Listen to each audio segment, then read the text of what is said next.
So when someone says, no, this is a stupid idea, you in your mind, you don't have to say it, but in your mind just say, you know. I'm here to talk about success. The first rule of success is to have a vision. See, if you don't have a vision of where you go, and if you don't have a goal where you go, you drift around and you never end up anywhere. I mean, as you know, I was born in 1947 in Austria after the Second World War.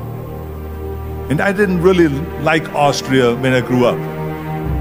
I couldn't wait to get out of there. I couldn't see myself becoming a farmer or a worker in a factory or anything like that. Even though my parents wanted me to stay there and have a normal life. But that was their vision, not mine. My vision was totally different. I felt that I was born for something special, for something unique, for something big. Then one day I went to school. I remember I was 11 years old, and they showed a documentary about America. And there they showed in this documentary the huge skyscrapers, the high-rises, the huge bridges, the 6-lane freeways, and all of this stuff. And I said to myself, that's where I want to be. I don't want to be around here with these little farmhouses and these little buildings, and everything is old. I want to be in America. But now the question was just, how do you get to America? In those days, it was a very expensive trip. It's not like today. One day after school, I walked by a store in Graz. So I went inside and I looked around, and then I saw a magazine. I saw a bodybuilding magazine that had Reg Park on the cover. Reg Park was then a 3-time Mr. Universe. And I saw him on the big screen as Hercules.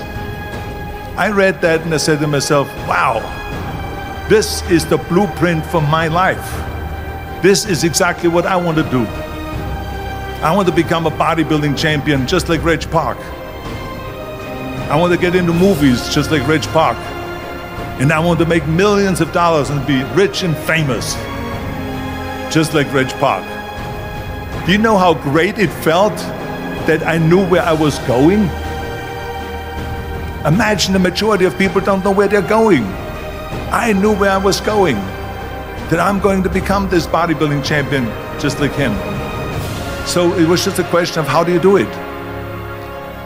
I was so relieved, because when you have a goal, when you have a vision, everything becomes easy. So people always ask me, when they saw me in the gym in the pumping iron days, they say, why is it that you're working out so hard? 5 hours a day, 6 hours a day, and you have always a smile on your face. And I told people all the time, I said, because to me, I'm shooting for a goal. In front of me is the Mr. Universe title. So every rep that I do gets me closer to accomplishing that goal, to make this goal, this vision, turn into reality. Every single set that I do, every repetition, every weight that I lift will get me a step closer to turn this goal into reality. So I couldn't wait to do another 500-pound squat. I couldn't wait to do another 500-pound bench press. I couldn't wait to do another 2,000 reps of sit-ups. I couldn't wait for the next exercise.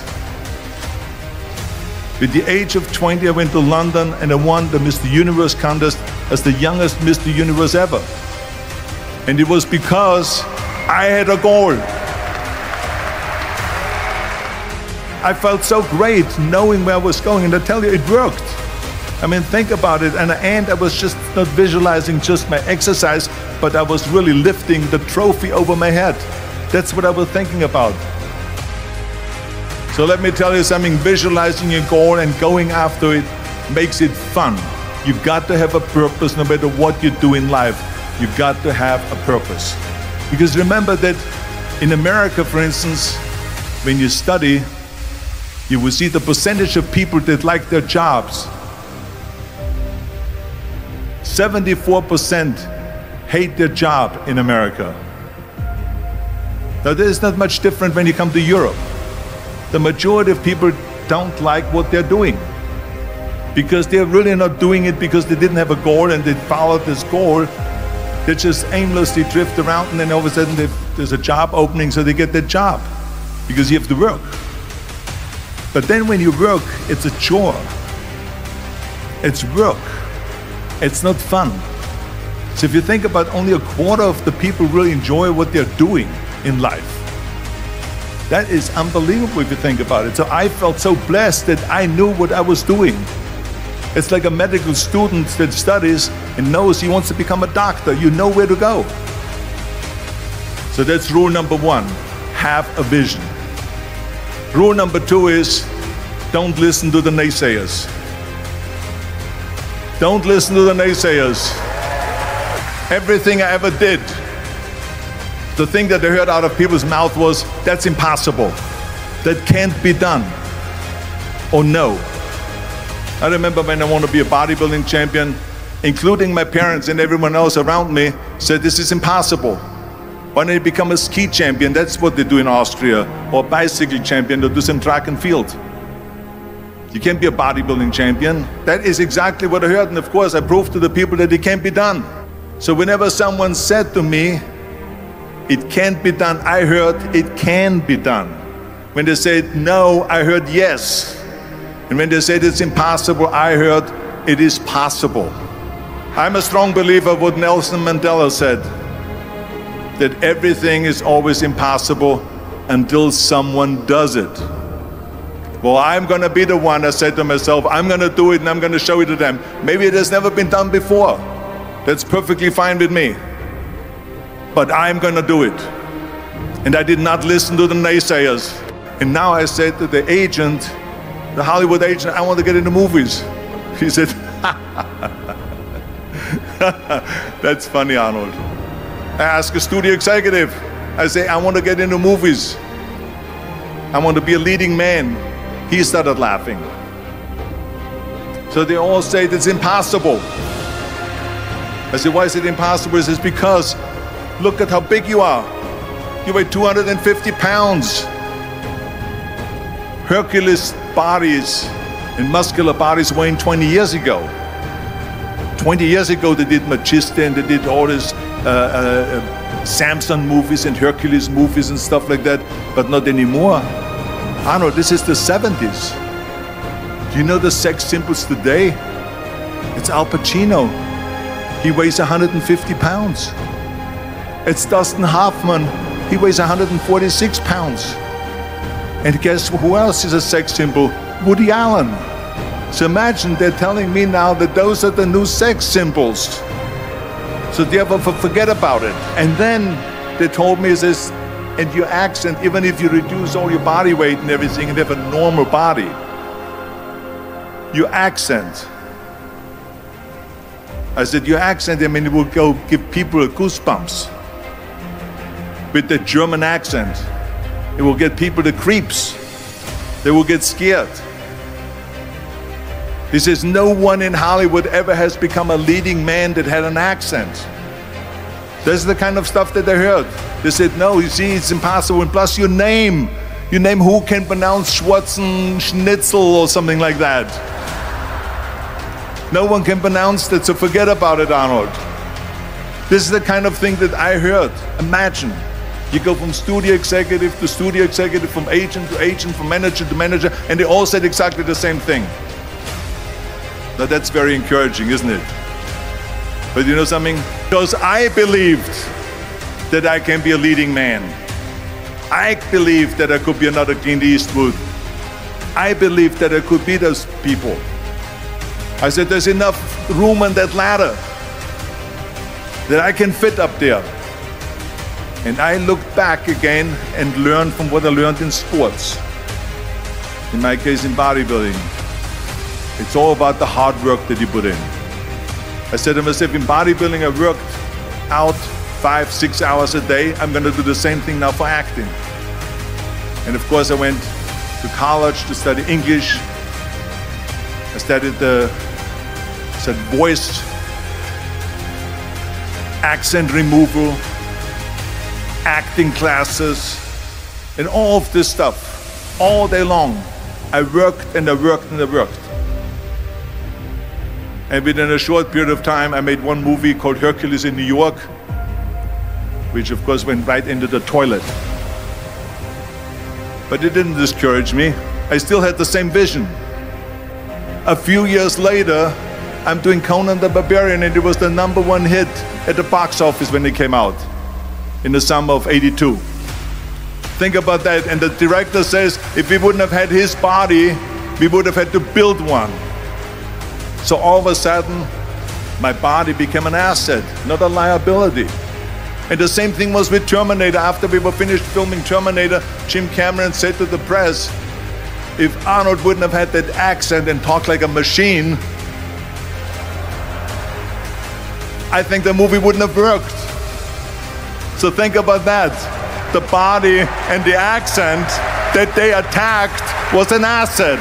But I didn't listen to those losers. I didn't listen to them at all. Because that's exactly the way it was in politics again, when everyone said no, no, no, and it can't be done. And then became governor of California. And this is with everything like that. This is just the reality of it, is that you cannot listen to the naysayers. So this is a very important lesson for all of you. So when someone says, no, this is a stupid idea, you in your mind, you don't have to say it, but in your mind, what do you know? If I would have listened to the naysayers, from bodybuilding to show business to politics, I would not be standing here today, talking to you. I would be in Austria in the Alps, yodeling. That's right. I would be in Austria, still left, yodeling.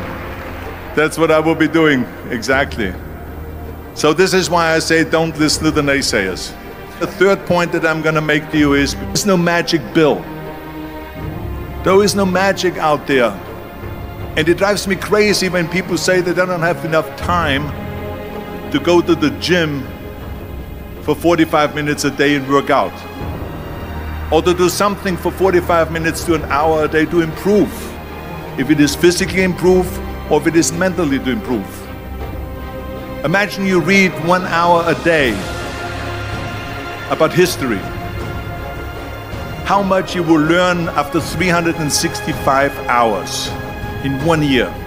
So it drives me nuts, because we have, when people say we don't have the time, we have 24 hours a day. We sleep 6 hours a day, so that gives you still 18 hours.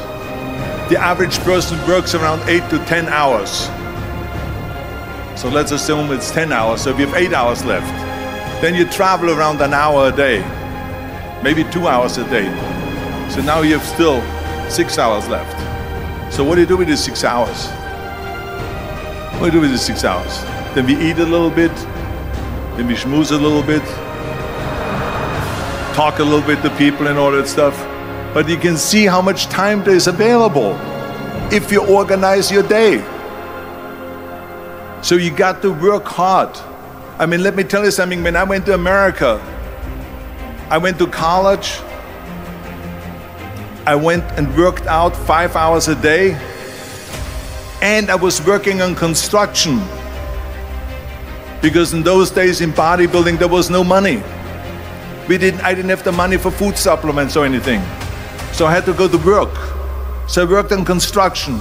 I went to college. I worked out in the gym, and at night from 8 o'clock at night to 12 midnight, I went to acting class 4 times a week. So I did all that. There was not one single minute that I wasted. And this is why I'm standing here today. I became very friendly with Muhammad Ali in the 70s. And they asked him, how many sit-ups do you do? And he said, I don't start counting until it hurts. Now think about that. He doesn't start counting his sit-ups until he feels pain. That's when he starts counting. That is working hard. Work like hell and advertise. Work like hell. Go to bed and early to rise, and then you let the world know about your work. That's what it is all about. Let people know. If you have a company, if you have a movie, if you do sports, then advertise and let everyone know.